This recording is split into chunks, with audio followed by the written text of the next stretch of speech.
sense of the word.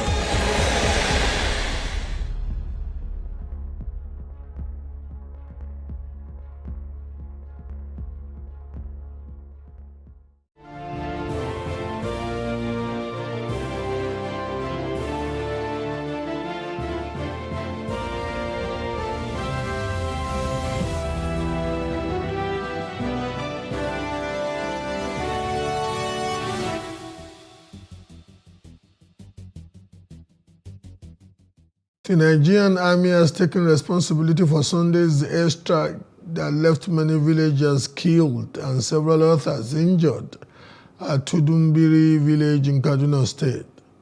This development was confirmed by Samuel Aruwan, the Kaduna State Commissioner for Internal Security and Home Affairs, at the end of an emergency security meeting on Monday. The Kaduna State government convened an emergency security meeting chaired by Deputy Governor Dr. Hadiza Balarabe to discuss the incident. Let's take a listen. In the meeting, which was presided by Her Excellency, the Deputy Governor, Dr. Hadiza Sabwa Balarabe, which had in attendance heads of security agencies, religious and traditional leaders. The Nigerian Army explained the circumstances which led to the unfortunate and unintended attack. The GOC 1 Division, Nigerian Army, Major General V.U. Okoro, explained that the Nigerian Army was on a routine mission against terrorists, but unfortunately, some members of the Tudumbiri community were affected.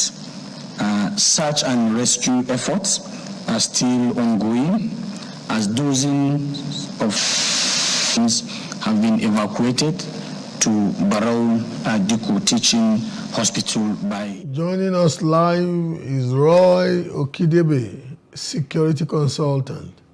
Roy, good to have you on Plus Politics. Thank you. It's always a pleasure. Would you want to give us your understanding as a professional in the sector of what may have happened or what could have happened? Condolences, first of all, to members of family and co-villagers and indeed the government of Kaduna State. But can we get an explanation of what may have happened? Okay, thank you for the opportunity. And I cannot give an explanation for what has happened. I can give an analysis because the military has already come out to respond, and they have taken responsibility for the unfortunate calamity. But going from my experience as a military veteran, I have seen that the best and first thing to do is investigation. Now, I would like to draw our thoughts because I'm happy with the current Chief of Defense Staff with what he's doing so far for his strategic activities to upgrade intervention of insecurity parameters. I know that there are certain discussions that will be going on in different areas right now, and we need to look at a proper investigation. A proper investigation should and would carry us to different fora of understanding. Now, it is possible that we should be thinking of a proper investigation into the cause of the calamity. If we have such happening, we must want to know, is it an accident, an innocent accident, or it was an intentional act? Then we also want to know, is it a careless act, or it was an unavoidable situation? You know, so when you put all of those discussions inside of the military intelligence system, you will be able to know what happened, why it happened, and why it should not happen again. In the first place, getting the military to even own up is a pleasant surprise to somebody like me. Ordinarily, plausible deniability would have been what one thought would have been the tradition of the military. But coming out to accept culpability, that does not discountenance the importance of the investigative committee that you are requesting for or suggesting.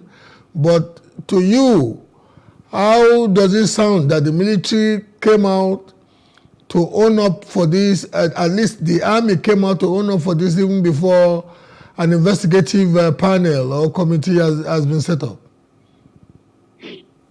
Like I told you earlier, I served in Kaduna from 1 Mechanized Infantry Division for about 9 years, from 1990 to 1999. And I was in the Combat Engineers Unit, Bomb Disposal Squad. And I know that in the course of going, innocent citizens used to be very defined. Now you will know where criminals are, you will know where citizens are.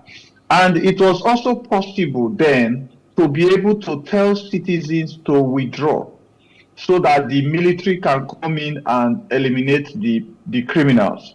Now, a lot of things happened in Nigeria that led to a breakdown of trust and understanding between the people and security agencies. So the people became spies for the criminals. The military themselves could not gain trust. The police could not gain trust and use these people as their open source intelligence method and channels, And this brought to the loo where the military need to covertly operate. And if you want to do that, you are scared of creating opportunities to have casualties. So all of these backlog are some of the things that could not come to the public, because the military could not openly reveal, because you don't know where the criminals have their network to penetrate your activities, like those ambushes that we have been seeing where soldiers are killed. So I believe that the government coming out to take ownership, and the Chief of Defense Staff and the Chief of Army Staff and all those military gamuts coming to take ownership, is to create another line of trust and relationship building with the people.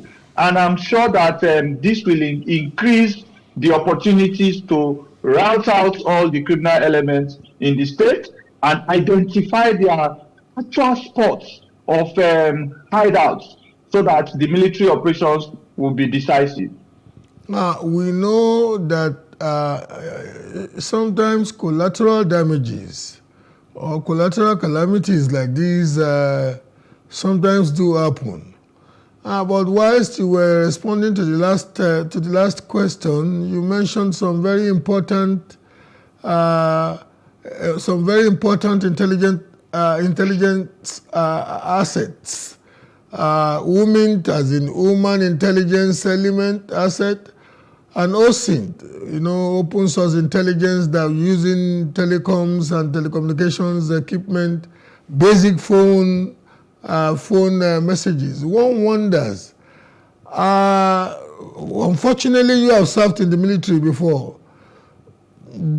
Do our military agencies also function as we have, we've read widely from their equivalents in other parts of the world?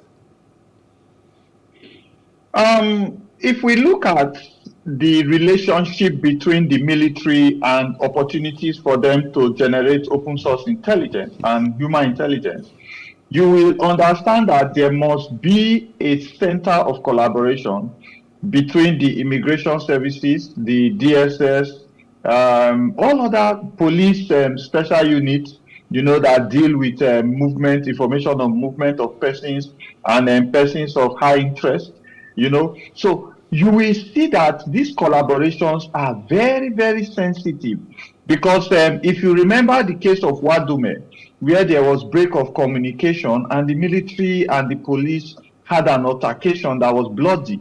If you remember, there are other cases too where military convoys are ambushed. So sensitivity of information exchange has grown so thick. And I want to tell you that use of technology should have been a strong advantage.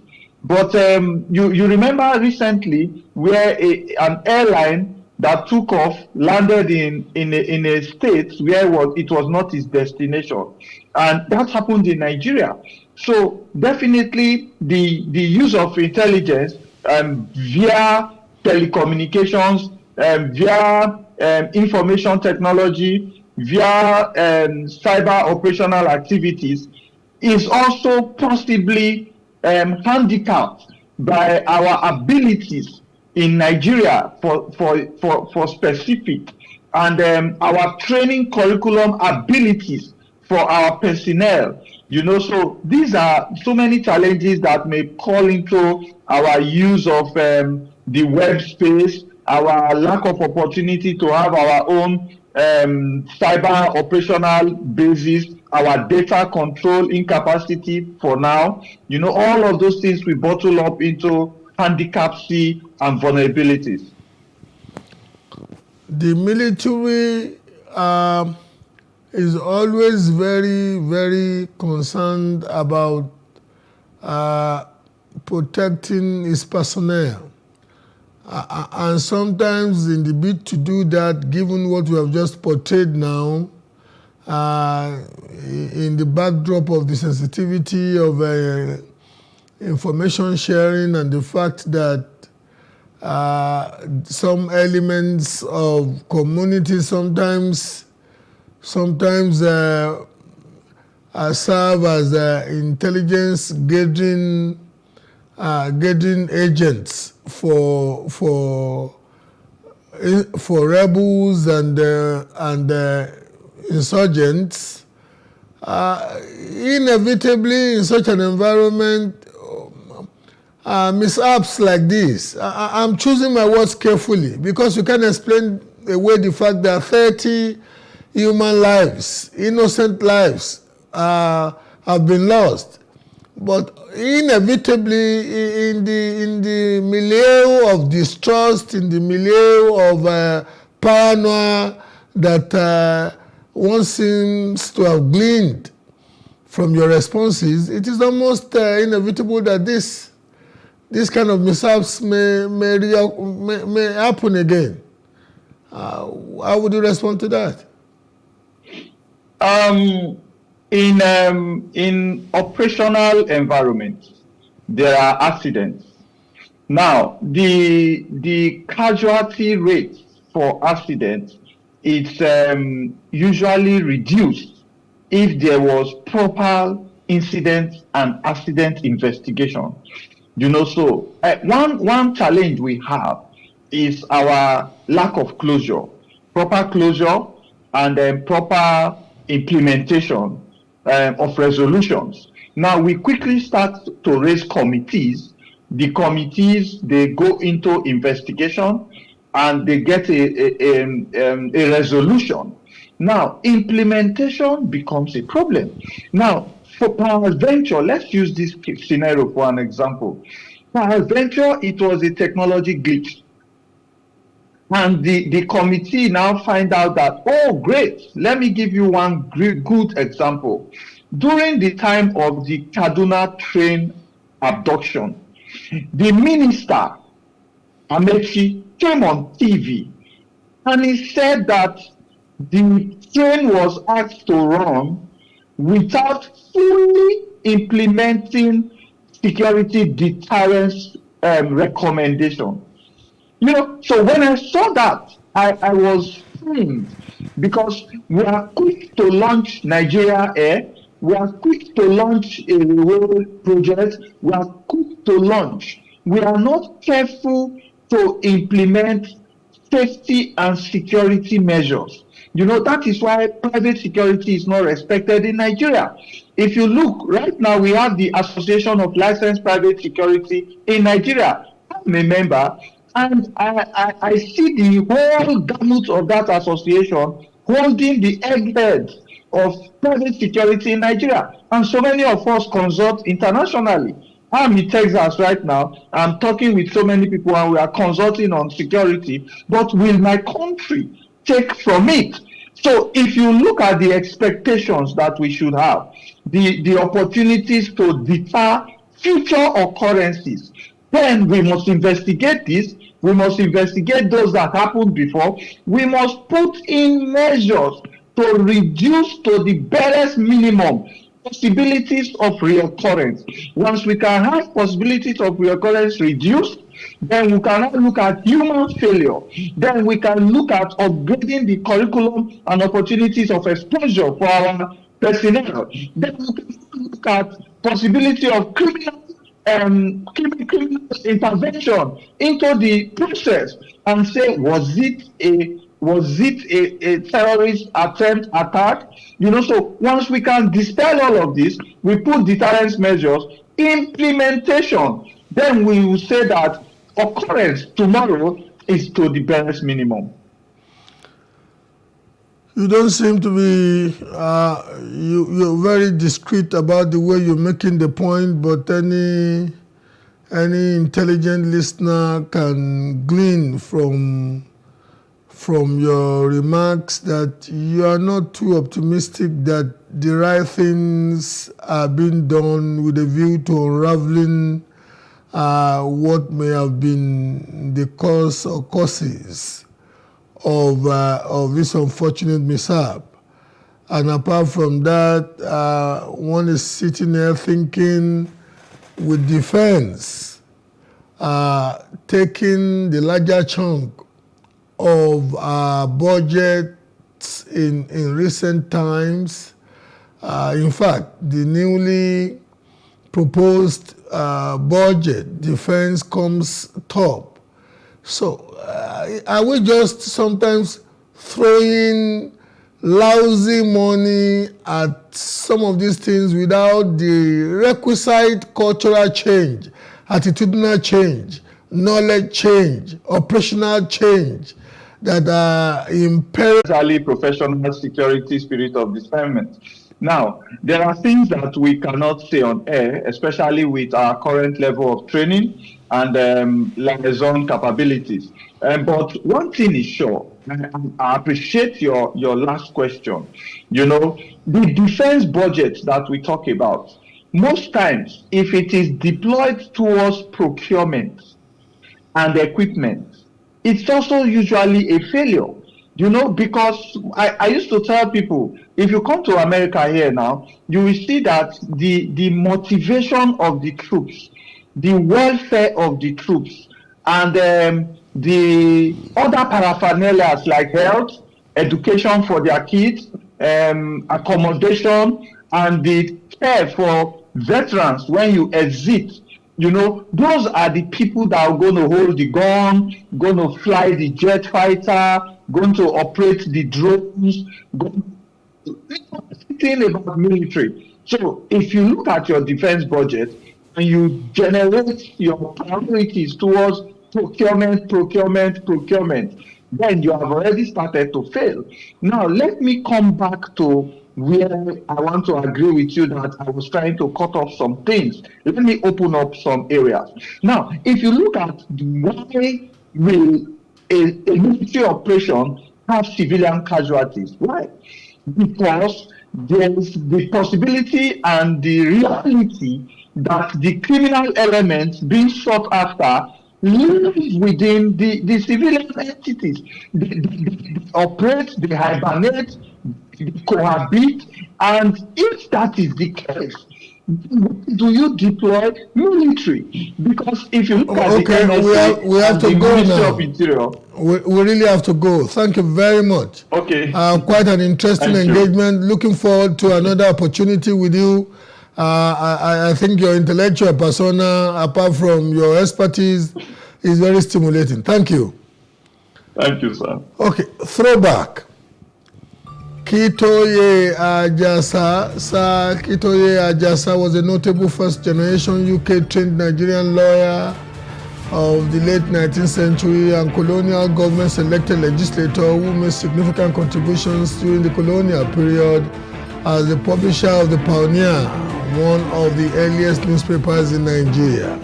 Known for his ultra-conservative and pro-colonial government views and advocacy for the adoption of European ideas and institutions for progress, Ajasa played a prominent role in the formation of the People's Union, the first organized political movement, not political party, organized political movement in Nigeria, and became the first Nigerian to be knighted. His career and influence left a lasting impact on Nigerian politics and society. Ajasa's conservative stance set him apart in a time of shifting ideologies and political turmoil. His close collaboration with the colonial authorities earned him both admiration and criticism. While some lauded his efforts to work within the system for positive change, others criticized him for being too closely aligned with the colonial powers. Despite this, Ajasa remained steadfast in his belief that embracing European ideas and structures was crucial for Nigeria's advancement. One of Ajasa's notable contributions was his founding of the Nigerian Pioneer, a conservative newspaper that provided a platform for his perspectives and ideas. Through this publication, he furthered his advocacy for embracing Western concepts and traditions, sparking debates and discussions amongst his contemporaries. His unwavering commitment to these principles despite facing opposition solidified his reputation as a staunch advocate for change through collaboration with the colonial powers. Within the People's Union, Ajasa's influence was felt deeply. His leadership and conservative views shaped the direction of the Union and contributed to its role in the broader political landscape of the time. He was a vocal proponent of engagement with the colonial authorities and sought to leverage this relationship with colonial institutions. Ajasa was not without detractors. Many of his contemporaries criticized his conservative leanings, viewing his alignment with the colonial powers as contradictory to the growing nationalist movement. This criticism, however, did little to sway Ajasa from his convictions, and he continued to champion his vision for Nigeria's future. Ajasa's legacy extends beyond his political activities. His work and influence in the legal sphere also left a lasting mark. As a lawyer, he navigated a complex landscape of colonial laws and regulations, using his expertise to advocate his beliefs and principles. This dual role as both a politician and a legal expert positioned him as a pivotal figure in shaping the legal and political arenas of his time. Ultimately, Sir Kitoye Ajasa's impact on Nigerian history cannot be overstated. His unwavering belief in the need to adopt European ideas and structures, his role in shaping the People's Union, and his pioneering efforts in journalism all contributed to a complex and multifaceted legacy. While Ajasa's conservative stance may have drawn criticism, his influence and contributions to Nigerian society during the colonial period make him a figure worth studying and understanding in historical context. With the richness of hindsight and the mess which the so-called nationalists turned First and Second Republic's politicals, indeed contemporary politicians, have made of governance, can we say that Sir Kitoye Ajasa's anti-nationalism stance has been proven right? I am Bola Oba.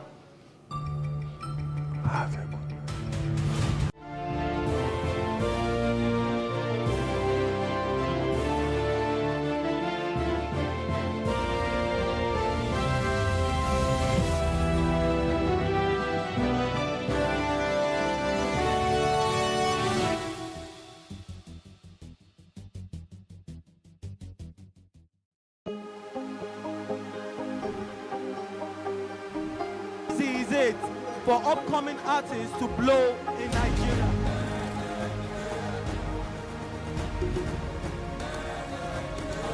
welcome to Plus Trending. I am Buki November, your host, saying thank you for joining us on today's episode. Welcome back. It's tea time on Plus TV Africa. Practice makes perfect. I'm not perfect yet, but I'm a lot better than I used to be. He's a king. He's entitled to marry 100 if he wants to.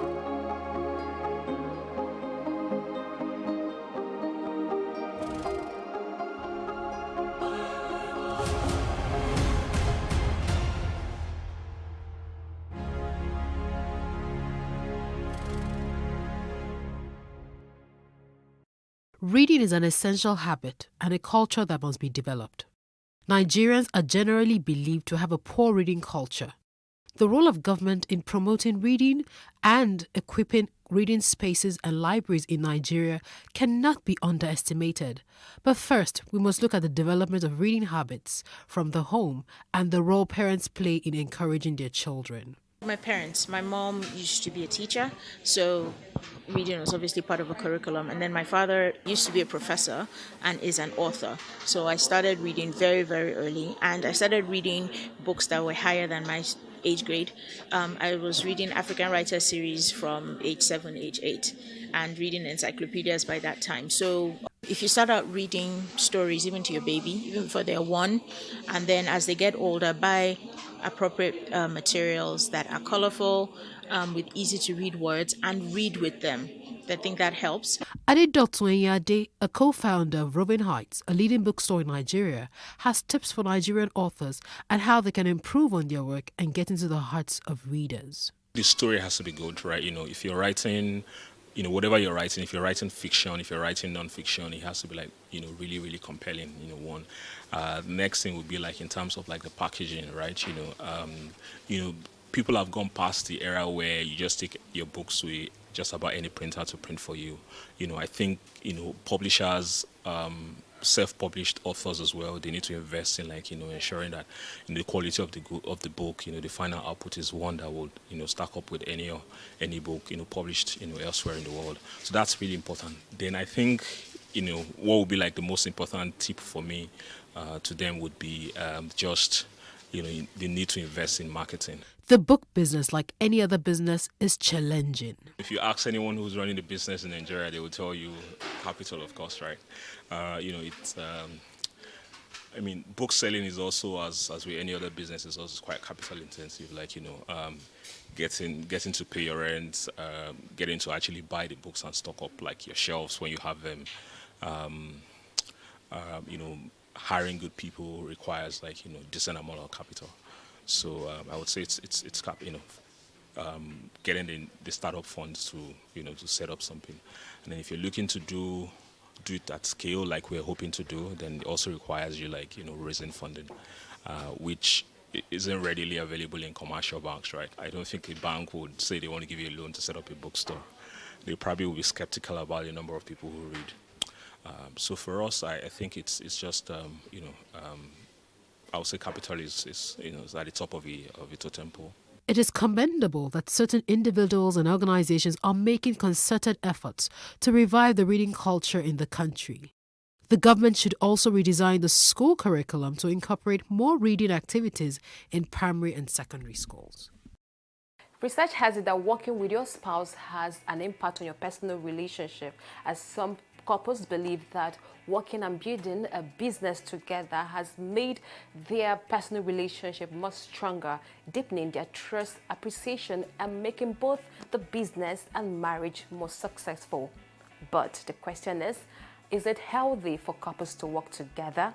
Well, we're about finding out from this couple, Andrea and Collins Teke, who do not only have the same career, but also work in the same organization and as well share office space.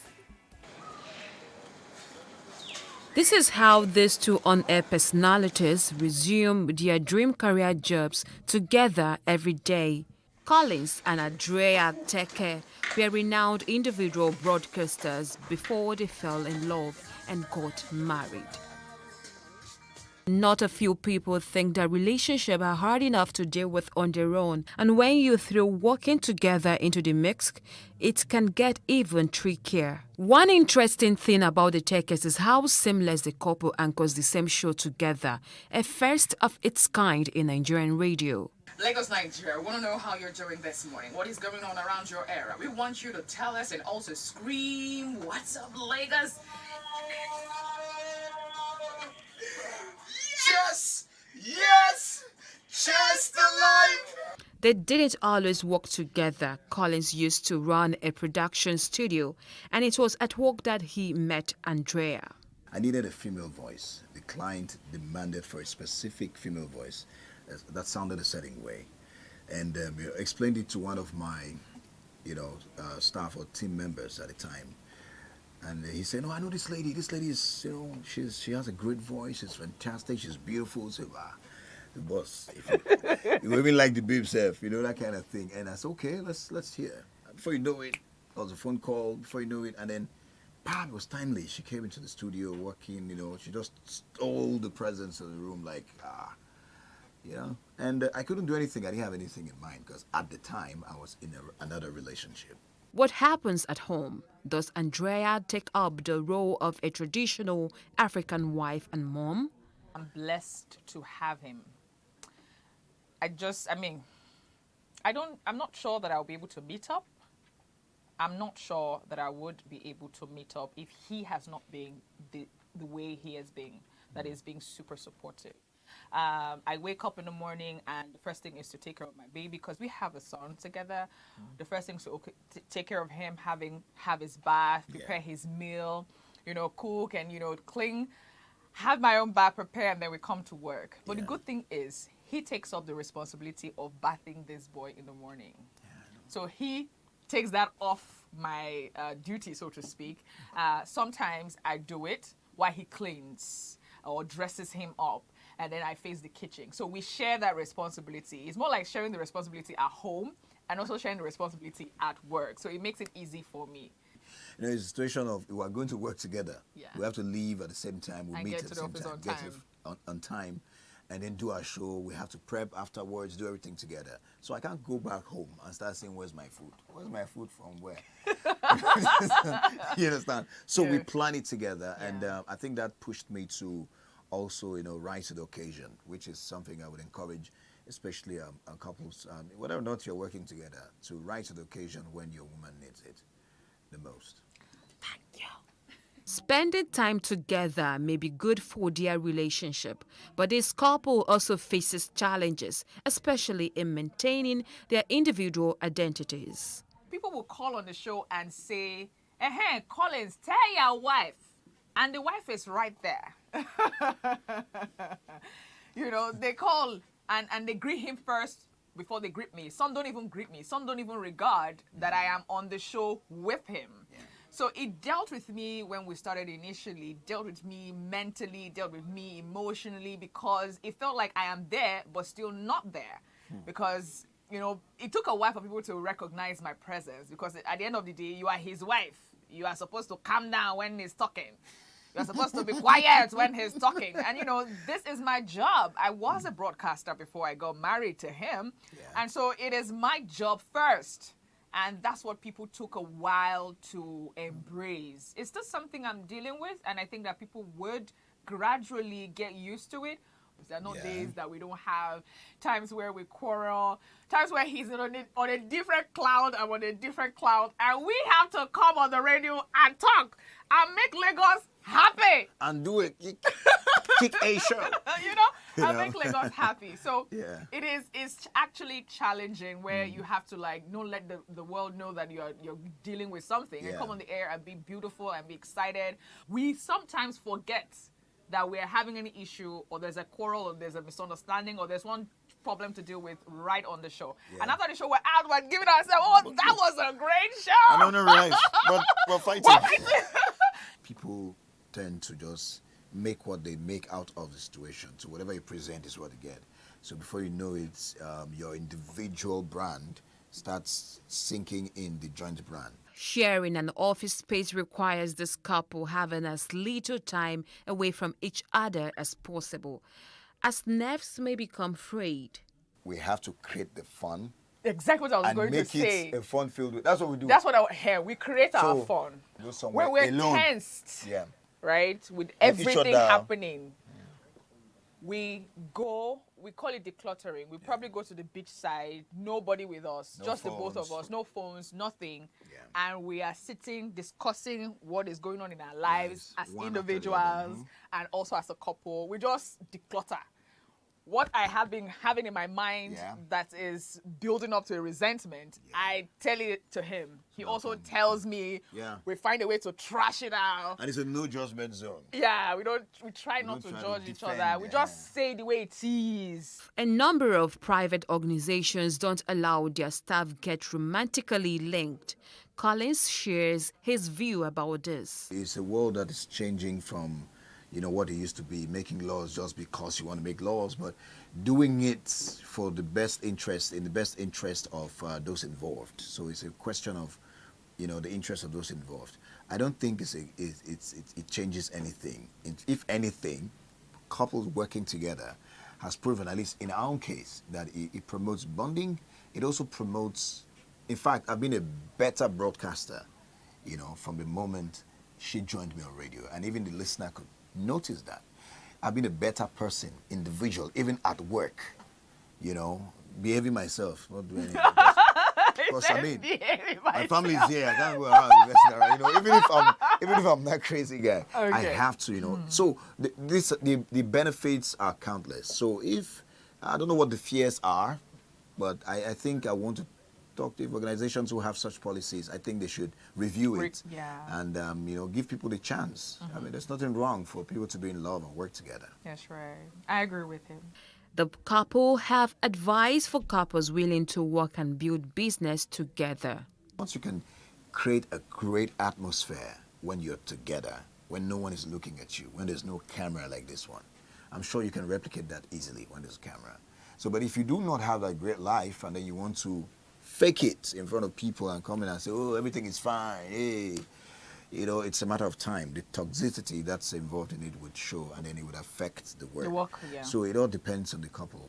There would be challenges. There are things that you would experience that will make you feel like, no, I can't go on anymore.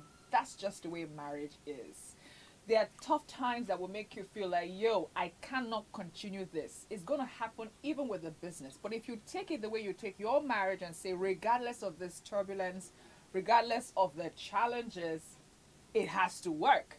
We have to get it done. When you have that mentality, trust me, it might just come out beautiful. From the office of the Tekes, we head to the home of another interesting couple that has been into automobile mechanics for many years. Wale and Taya Oshikoya have been married for 10 years and working together in repairing vehicles. This home doubles as one of their workshops in Lagos. Marrying Wale was a dream come true for Tayo. This work started through my husband. Even when we were during courtship, he has been on the field. I was not on the field, but I love the job. So after we get married, I have to join him so that we can work in together, because it's what I've been willing to do for long. And I just love that job. I just love it because when I was small, it's my dad's field. So I used to assist my dad when I was in primary, secondary school. So to God be the glory, after my school and everything, getting married, God now gave me someone that I love and the field I love most. Meet my wife, we married together, and I have to tell my wife that this is the kind of work that I'm doing. And I somebody that I love so much, and she loved the work. So when I say, well, I have to tell him to go and quit where he's working before. There's one company that she's working and is managing the company, and she agreed with me. She surrendered. She said, okay. She quit from there, and we joined the work together, and thank God for now. The home of Oshikoyas is well managed, according to a lady mechanic, as Tayo is called. My work did not disturb my home at all. Even we stay behind, maybe we close very late. My husband will tell me very early that you go home, children are home, they are off from school, go home. Then I'll come home, my husband will be doing the job. By the second day, early in the morning, we will go to balance up the job. You say, Wale, I say, Ma. said, this business, you have to go more forward now. I said, like how? Now he introduced me to one fashionable school in Ikorodu, automobile school, technology. So we went together. Take me to the school. I said, oh boy, okay. So I see some my junior brother that's even my age, my children age mates. I say, you see those ones that will sit down together in the class. I say, okay, no problem now. And I encourage myself because I know what I'm looking for. I know what I'm going. I know where I'm coming from. I know where I'm going. So God give me I'll give God the glory. We'll sit down together. We'll write the exam, and then take me. So and I'll go there. He give me back school.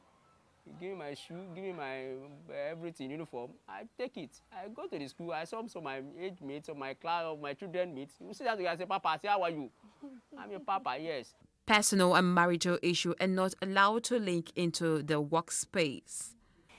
We both have our ups and downs, but it doesn't affect our business. Exactly. Our ups and downs is inside our room. Once we are in the same bed together, our ups and downs is off. It did not affect our work.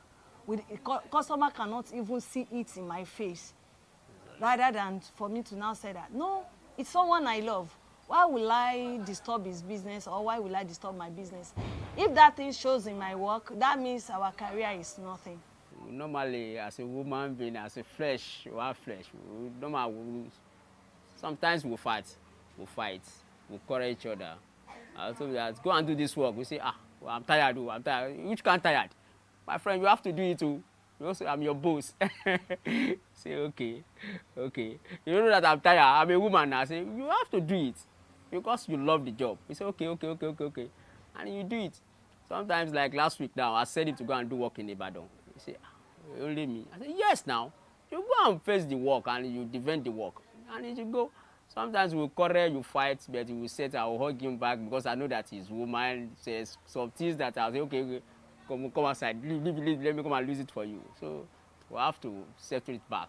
Wale and Tayo have had to endure side talks from people who think their line of profession is strange. There's one man I used to work with him. He just called me, say, Wale. I said, sir. He said, why your wife used to follow you up and down? I said, sir, my wife is my colleagues. My wife is my partner for this business. If I want to take a boat now, or I want to do something, I want to buy this, I want to lose this, I will tell him, yeah, go and do this, go and do this. So since I've faced so many challenges on this work with my wife, but so far my wife, somebody like he make courage on the work, and she determined on him. There's no how people can discourage him. Even you face so many challenges on mommy's side, on family side issue. They say, why you follow your husband? Why do you tell your husband to open a supermarket for you and do business and selling and do this? You say, Mom, that's your own time. This is my own time. This person, I love it and I love the job. So all the worry people say is raw. Sometimes they'll call me and say, Wale, why you don't get money to give your wife? I say, Mommy, it's not that I don't have money to give my wife, but my wife loves this job. So what? Say, okay, after some things, or after so many years, then leave us. If you are a dirty person from your home, you will surely be a dirty person. But if I'm going out now, wash my body, clean my hands, you won't believe that this person is a mechanic. I fix fingers as well. I do makeup if I'm going out. You won't even believe that I am a mechanic. That is why at times if we go to customers' house, before putting on my overall, they will say, you come with your wife. If they not say that, no, she's a mechanic, they will say, the women, they love to see me doing the job. They will say, Oga, go and sit down first. Let me see her, the way she's performing the whole things. Even if after everything, if the woman will not say, wow, woman does this one. If my workmanship is 2,000 naira, we say, oh, my dear, let me give her 5,000 naira because she encouraged me. Sometimes I will tell them that, okay, today we want to go out, we don't do any work, we don't have any customers place today. We are going and dress, wear your dress, do your nails, do everything. I will take him out to go and enjoy ourselves. As a woman, there is nothing hard. If you have the determination, this thing I want to lose it. It's almost the same thing the way we handle our husband and children at home. Any children that's very difficult, you know how to handle those children. That's why the work is. See people that start before us, that is doing this business, that there is no more again. But we just give the God the glory because we achieved so many things on this work. And we thank God the kind of wife that is given to me. So what else? Nothing more. They have also faced challenges working together as a mechanic couple. If you have a space outside there, people seeing couples working together, we have more customers. But immediately you go outside there to make your own workshop, government will come and demolish it. It's a big challenge on us, even all mechanics. They see the work as a dirty work and they are going out on their daily basis with their cars. And of which, if the car eventually stopped on the road, they're still going to call we mechanics. Wale Antayo believe mono-career couples can emerge strong and fulfilled as long as their values align. I encourage the people that want to do the business, want to do the work. They should focus on the thing that they want to do. Don't look down on yourself. Maybe you are too big, you are too do this. Just focus on it. And the couples that want to do the business, they have to have trust. Trust your wife. Let wife trust your husband. If you make money today, it's not that the money that you make today, you make sure that you finish all the money. You have to put half for savings or anything. Because like this job that we're doing now, we use some our money to run the business. If you have passion, you have zeal for your husband's work, and you doesn't have anything doing, it's very advisable to join your husband once you don't have any skeleton in quotes in your cupboard. So you have every right to join your husband just to make the business boom. Our findings point that some couple craft a way to thrive in love and work by understanding each transition and knowing what questions to ask and what traps to avoid. Yes! Chase the life!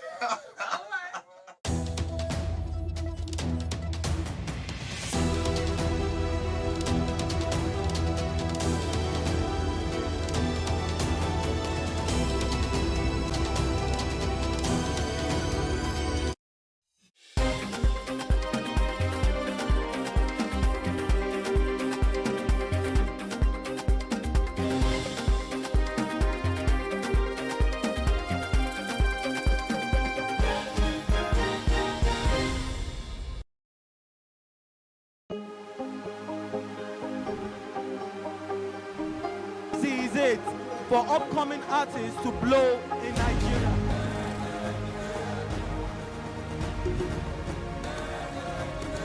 Welcome to Plus Trending. I am Bookie November, your host, saying thank you for joining us on today's episode. Welcome back. It's tea time on Plus TV Africa. Practice makes perfect. I'm not perfect yet, but I'm a lot better than I used to be. He's a king. He's entitled to marry 100 if he wants to.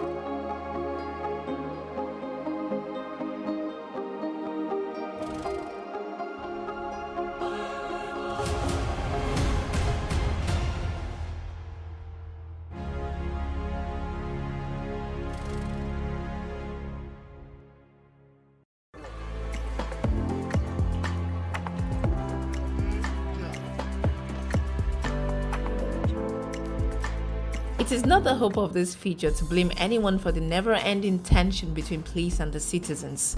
However, it is certain that there is always a tension with most people when they approach a police checkpoint. Many factors are responsible for this tension, including not knowing what to expect or do, seeing the police as the enemy, or even being guilty of an infraction. Many issues that go wrong at a police checkpoint can be linked to lack of proper communication and understanding on the side of the police force and also on the side of the citizen. Here are some tips listed by the police force about comporting yourself at a police checkpoint. Endeavor to slow down your vehicle. It shows that you're not reckless. It also douses suspicion that you're a criminal and may want to speed off.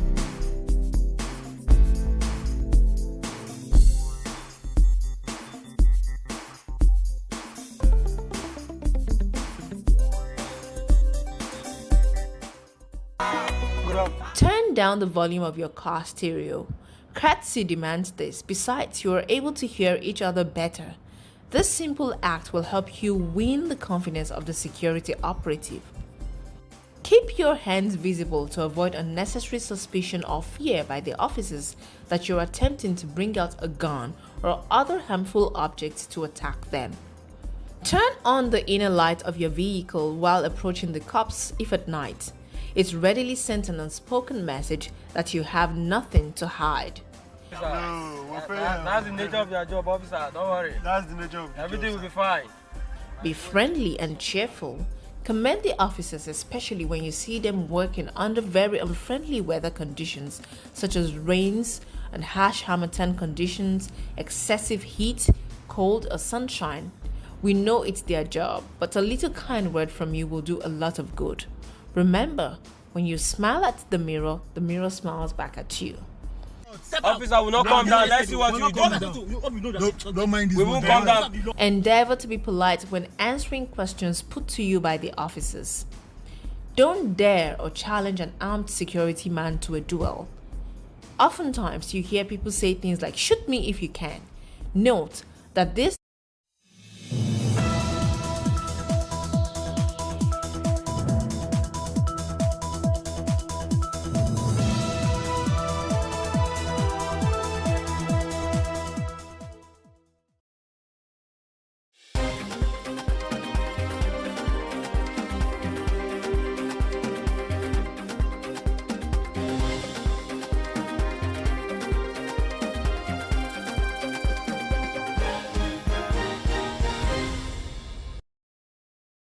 Good evening, I am Shade Uwe, and this is News Update. The Nigerian Air Force has listed the Falcon 900B aircraft, which is a part of the Presidential Air Fleet, for sale, calling on interested parties to submit their offers for the acquisition of the aircraft. Information about the sale was posted last Monday in the flyer shared on the official X page of the Nigerian Air Force. According to the flyer, the aircraft was listed for sale after receiving approval from the federal government. Terrorists have killed one person and abducted 8 passengers returning from an installation ceremony in Burgle local government area of Niger State. The installation ceremony the victims attended was that of the chairman of Burgle Kingmakers and chief priest Bakara Bonde. The chairman of Burgle local government area, Alhaji Suleiman Yerima, while confirming the incident, stated that the terrorist contacted him asking for a ransom of 17 million naira to secure the release of the abductees. The Supreme Court has dismissed an application by Emeka Ihedioha of the People's Democratic Party seeking to remove Hope Uzodinma from office as Imo State Governor. Reading the lead judgment on Tuesday, Justice Tijani Abubakar held that the application lacked merit, was frivolous and vexatious. He said the court lacked jurisdiction to determine the matter, adding that the 60 days stipulated to hear the election matter had since elapsed. Abubakar subsequently fined counsel for the PDP, Mike Ozekome SAN, 40 million naira for bringing the matter before the court. Details later. Still on the news, the Supreme Court has imposed a fine of 40 million naira on Mike Ozekome SAN for filing a frivolous, vexatious motion before the court in respect of Imo State governorship held in 2019. The senior lawyer was ordered in a ruling by Justice Tijani Abubakar to personally pay the 40 million fine to 4 respondents he dragged before the court. Those to be paid are the Action People's Party and the Independent National Electoral Commission, INEC. Justice Abubakar held in the ruling that the motion was a calculated design to demonize the Supreme Court. Medical practitioners have been charged to embrace the 24th century practice which thrive on technology. These are submissions of medical experts at the 2023 Annual Conference and Workshop of the Association of Medical Scientists of Nigeria, Ogun State Branch, held in Federal Medical Center, Abeokuta, the state capital. The experts, while speaking on theme Technology-Driven Era, the place of medical laboratory science, noted for optimal operation and relevance, medical laboratory scientists must take advantage of technology innovations available in the profession.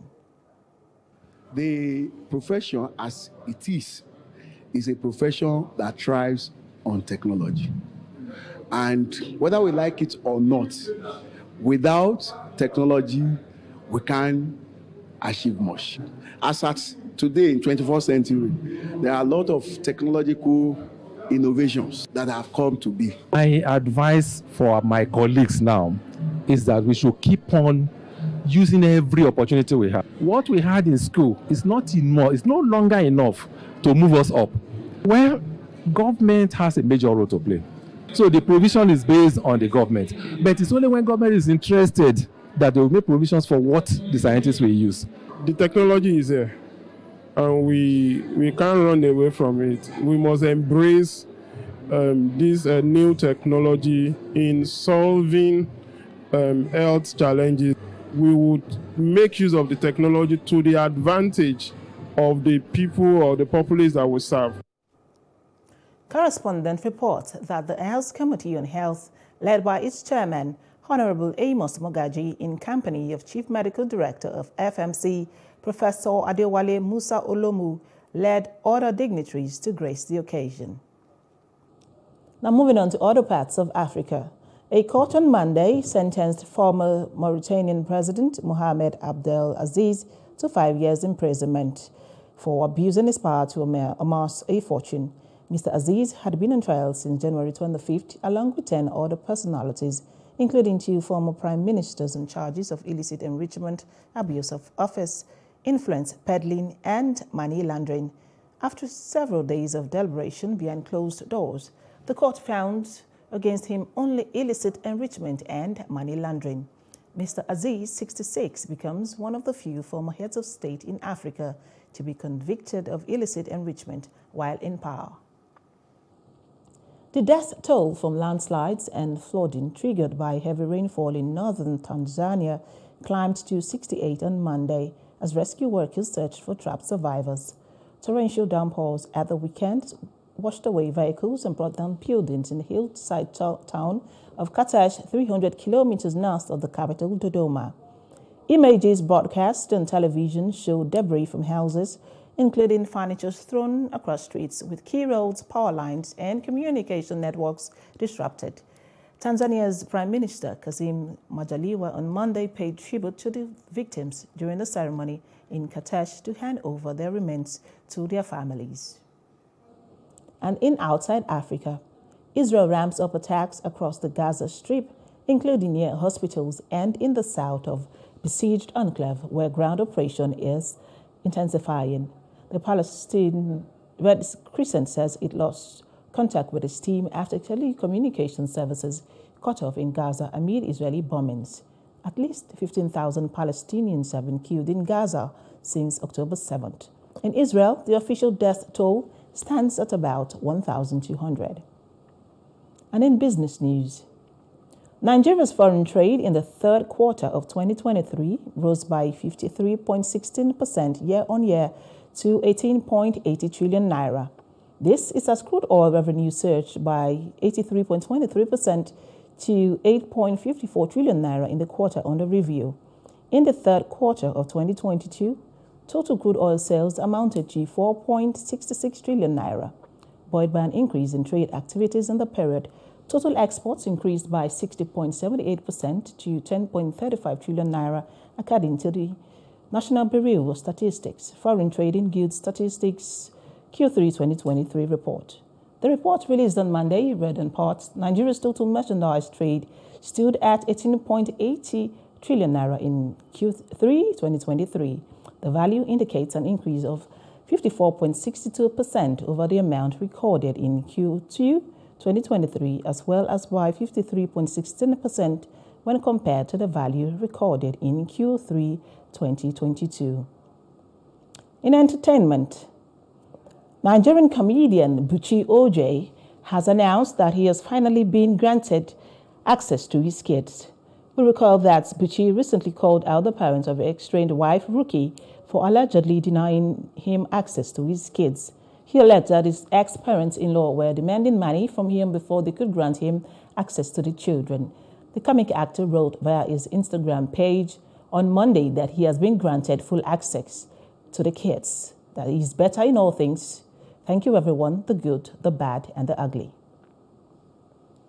And in sports, Erling Haaland could face the English Football Association sanctions after his reaction